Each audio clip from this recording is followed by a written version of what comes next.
వచ్చిన తర్వాత హరీష్ శంకర్ పూర్తిగా ఖాళీ అయిపోయారు. పవన్ కళ్యాణ్తో సినిమా ఉన్నా అది ఎప్పటికి పట్టాలెక్కుతుందో తెలియదు. మరి ఇలాంటి సమయంలో ఆయన ఫ్యూచర్ ప్లాన్స్ ఏంటి? ఎవరితో సినిమా కోసం ప్రయత్నిస్తున్నారు? పవన్ కోసం అలాగే వేచి చూస్తారా, లేదంటే మరో హీరోని పట్టుకుంటారా? గద్దలకొండ గణేష్ వచ్చిన 4 ఏళ్ల తరువాత గానీ మిస్టర్ బచ్చన్ సినిమా చేయలేకపోయారు హరీష్ శంకర్. మధ్యలో పవన్ సినిమా కమిట్ అయినా ఆయన రాజకీయాల కారణంగా అది అలాగే ఉండిపోయింది. పైగా తాను డేట్స్ ఇచ్చే సమయానికి హరీష్ శంకర్ దగ్గర కథ లేదంటూ ఓపెన్ గానే చెప్పారు పవర్ స్టార్. ఈ లెక్కన ఇప్పట్లో ఉస్తాద్ లేనట్టే.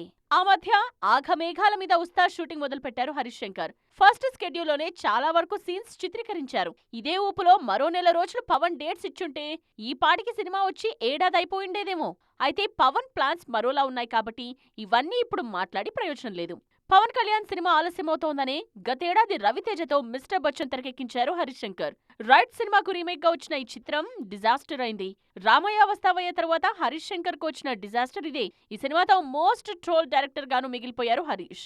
బాలయ్యతో సినిమా కోసం ప్రయత్నిస్తున్నారు హరీష్ శంకర్ ప్రస్తుతం. మిస్టర్ బచ్చన్ టైంలోనే తనకు బాలయ్యతో ప్రాజెక్ట్ ఉందని తెలిపారు హరీష్. దీనిపైనే ఇప్పుడు వర్క్ చేస్తున్నట్టు తెలుస్తోంది. కథ నచ్చితే ట్రాక్ రికార్డ్ చూడని బాలయ్య హరీష్ కు ఛాన్స్ ఇచ్చే అవకాశం లేకపోలేదు. ప్రస్తుతం ఈయన అఖండ 2తో బిజీగా ఉన్నారు.